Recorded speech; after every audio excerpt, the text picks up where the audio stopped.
Hey, hey. Good evening, fellow YouTubers. Say hi, Ozzy. So, right behind me, this is San Antonio Ski Warming Hut Ski Lodge, or I'm not sure what they call it. This is where the first ski resort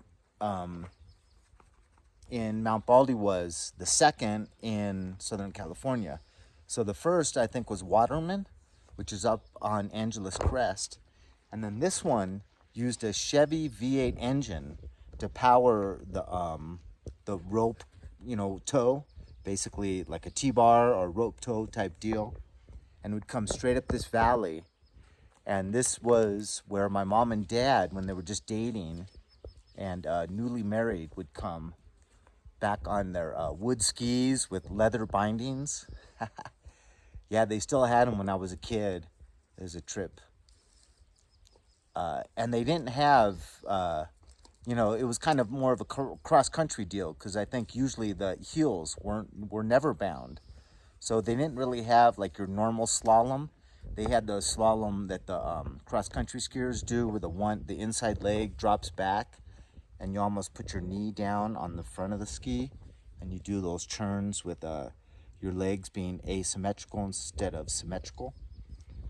But so I'm a member of the Sierra Club, and they own that, and you can go online and reserve it for a weekend. There's docents that come up here and take turns being like the supervisor, and then there's like after that like maybe 15 spots, and because there's a lot of beds.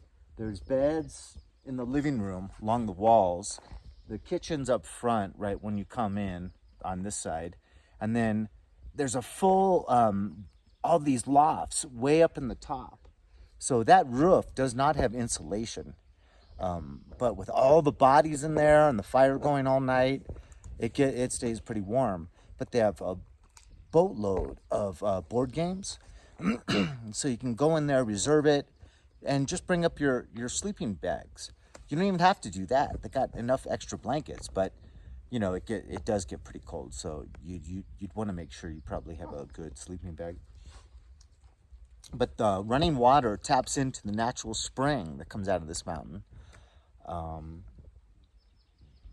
There's dishes and utensils, so you just bring up some food you can cook. I think there's there's a gas stove, so it's pretty cool.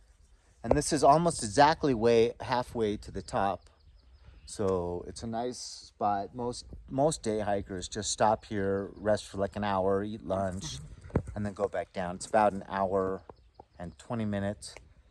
I mean, healthy people that are pushing themselves can do it in under an hour. Unhealthy people that are taking their time and taking breaks here and there could take 2 or 3 hours.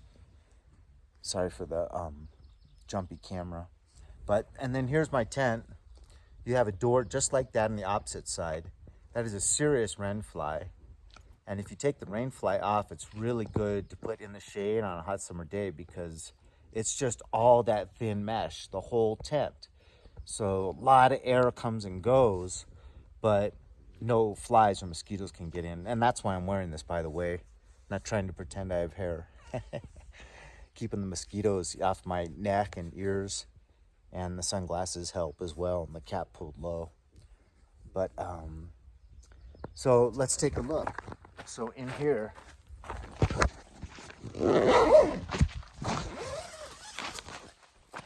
we got my sleeping bag, my pillow. This is a good North Face. I love North Face. Such quality. One season bag, but it's real comfortable, and it's still a mummy bag.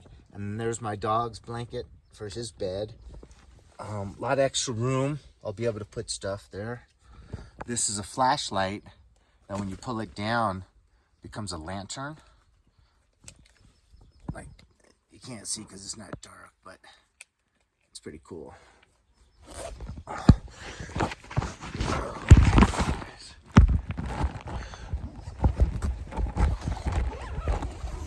Okay, so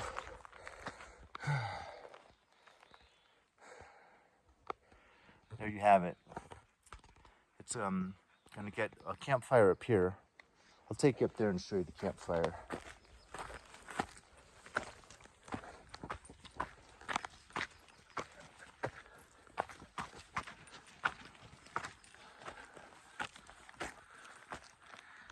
I only brought one piece of tissue paper, so I hope I can get this thing going. But you should see. I should be able to get it going. So you can see this gorgeous view. Up here is a bowl.